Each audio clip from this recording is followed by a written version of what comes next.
పాత్రికేయ మిత్రులారా, వందనాలు మీకు. ఒకసారి ప్రసాద ల్యాబ్లో నేను అలా బయటకు వెళ్తున్నప్పుడు మన సార్ అక్కడ దియాడి దగ్గర ఉన్నారు, ఫైనల్ మిక్సింగ్ దియాడి దగ్గర ఉన్నారు. ఆయన వారు కనపడినట్టు విశేష వెంటనే ఆ మహానుభావుడు ఇప్పుడు ఏం చేస్తారు సినిమా, పలానా సినిమా విశాఖ ఉక్కు ఆంధ్ర హక్కు ప్లాన్ చేసుకుంటున్నా సార్ అని చెప్పా. ఆయన ఒక మాట అన్నారు, నారాయణమూర్తి గారు మీ సినిమాలు సక్సెసా ఫెయిల్యూరా పక్కన పెట్టండి, మీరు చేసే ప్రతి అటెంప్ట్ కూడా ఒక అచీవ్మెంట్, మీకు ఎప్పుడు ఏ సహకారం కావాలని చేస్తాను అని ఆ మహానుభావుడు నేను అడగకుండా ఎంతో సహాయ సహకారం అందించాడండి. ఆయనకి నాకు ఏ అబ్లిగేషన్ లేదండి, కేవలం నా పట్ల నా సినిమా పట్ల ఆయనకున్న అభిమానం. అందులో భాగంగా అయ్యా నేను యూనివర్సిటీ పేపర్ లీక్ అని ఎడ్యుకేషన్ సినిమా తీస్తున్నాను, దయించి మీరు చూడాలి, చూడడమే కాదు మీకు ఏమాత్రం నచ్చినా దయించి ప్రమోట్ చేసి నా సినిమా ప్రజలకు రీచ్ అయ్యేటట్టుగా హెల్ప్ చేయాలి అని నేను విజ్ఞప్తి చేయడం, నా విజ్ఞప్తిని మన్నించి ఆయన అమూల్యమైన టైంను కూడా నా కోసం వెచ్చించి నా సినిమాను చూసి ఈవేళ నా సినిమా గురించి ఆయన మాట్లాడుతున్నారంటే ఆయన నా హృదయపూర్వకంగా ధన్యవాదాలు చెప్తున్నాను. Thanks a lot sir. Please.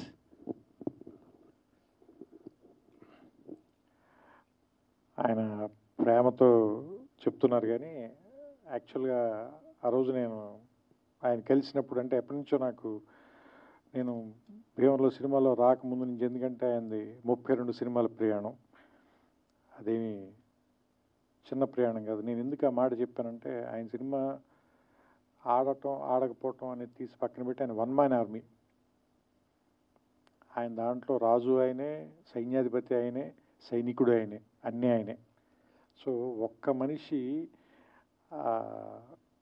Cinema ఆలోచన పుట్టడం దగ్గర నుంచి దాని ఎగ్జిక్యూషను, దాని తాలూకు రిలీజ్ వరకు సినిమాని తీసుకెళ్ళి జనం ముందుకి థియేటర్లో సినిమాని ఒకే ఒక వ్యక్తి ఇంత ప్రయత్నం చేస్తున్నారంటే అది కూడా ఖచ్చితంగా ఏదో ఒక కారణం ఉండి తీరాలి సినిమాకి, దానికి ఖచ్చితంగా ఏదో ఒక ప్రయోజనం ఉండి తీరాలి.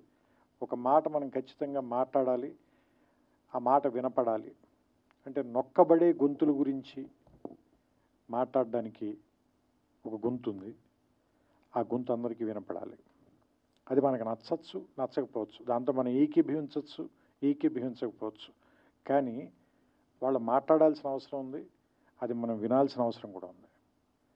లేకపోతే ఏం జరుగుతుందంటే ప్రపంచంలో ఏకపక్ష ధోరణి అనేది రావటం మూలంగా రాబోయే జనరేషన్స్ చాలా సంకుచితంగా తయారైపోతారు.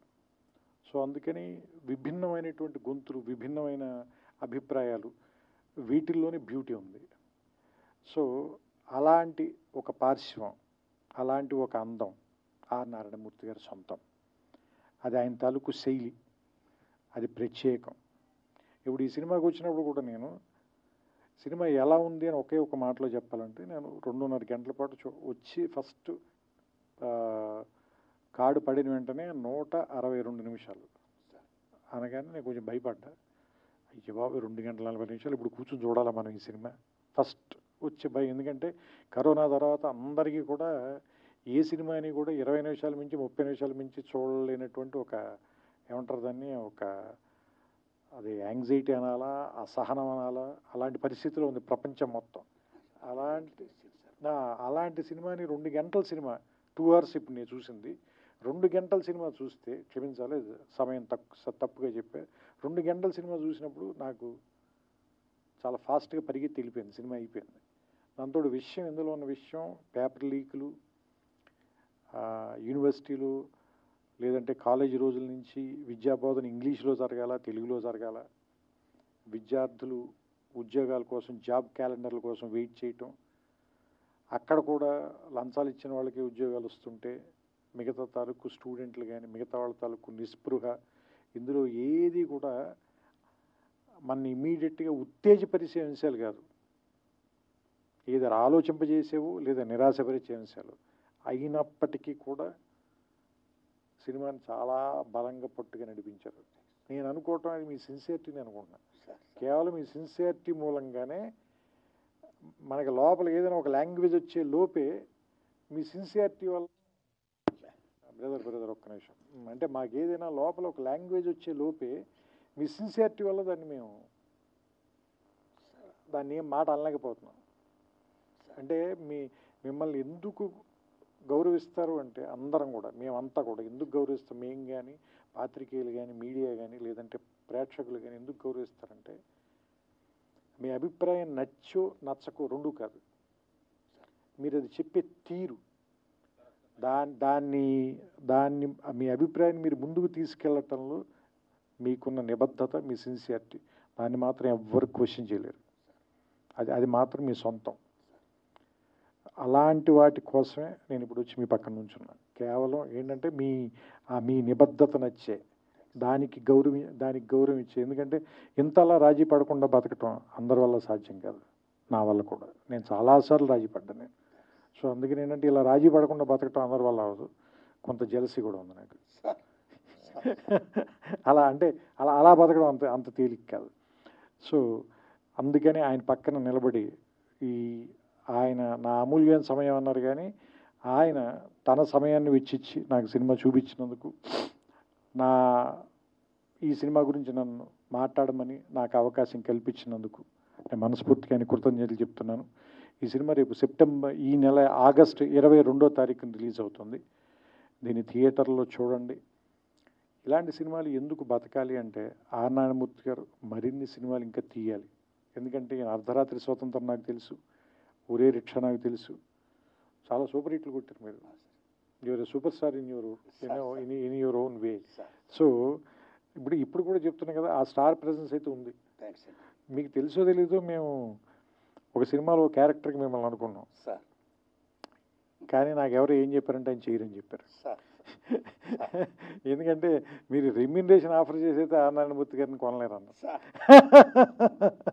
సో అంటే మీరు చెబితే ఎందుకు జనం ఇలాంటి విషయాలు మీరు చెప్తేనే ఎందుకు వింటారు అంటే, మీరు దాని డబ్బుల కోసమో సక్సెస్ కోసమో చెప్పరు, నిజంగా దాన్ని ప్రజలకు తెలియజేయాలని చెప్తారు కాబట్టి దాన్ని చూడడానికి వస్తారు, దాన్ని గౌరవిస్తారు. ఇప్పుడు నేను కూడా 2 గంటల పాటు నేను ఎందుకు గౌరవించి చూసి ఇక్కడికి వచ్చి మాట్లాడుతున్నానంటే దానికోసమే. సో ఈ సినిమా ఆడాలి.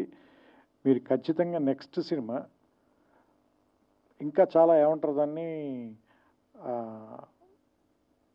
కొంచెం ఎక్కువ డబ్బులు ఖర్చు పెట్టి ఇంకా మంచి ప్రొడక్షన్ వాల్యూస్తో తీయటానికి అవకాశం కలిగేలాంటి డబ్బులు ఈ సినిమా మీకు ఇవ్వాలని, అలాంటి సక్సెస్ వస్తుందని నేను కోరుకుంటూ, ఎస్పెషల్ ఇందులో నాకు ఆ గద్దర్ గారి పాట కూడా బాగా నచ్చింది. అది గద్దర్ గారు రాశారు, మీరు చెప్పిన తర్వాత నాకు ఇంకా ఆనందం వేసింది, ఎందుకంటే నాకు ఇష్టమైన రచయిత ఆయన. సో ఆయన పాట చాలా బాగుంది ఆ పాట మాత్రం. సో నేను ఆ పాట మీరే పాడారేమో అనుకున్నాను, ఎందుకంటే వాయిస్ విని కొంచెం రాగా ఉంది వాయిస్ అయింది. సో అంటే ఆ పాత రికార్డింగ్ని వాడుకున్నట్టున్నారు మీరు, అందుకని that was a good song తాత ముత్తాతలు ఆ song. And I like the film అండి, నాకు నచ్చింది సినిమా. సో మీ అందరికి కూడా నచ్చుతుందని ఆశిస్తున్నాను. మరోసారి మా కోసం ఇంత రాత్రి సమయం వరకు వెయిట్ చేసిన పాత్రికేయులందరికీ కూడా నా కృతజ్ఞతలు చెప్పుకుంటూ, నాకు అవకాశం ఇచ్చిన నారాయణమూర్తి గారికి మనస్ఫూర్తిగా నా అభినందనలు. అండ్ ఈ సినిమా సక్సెస్ అవ్వాలని నేను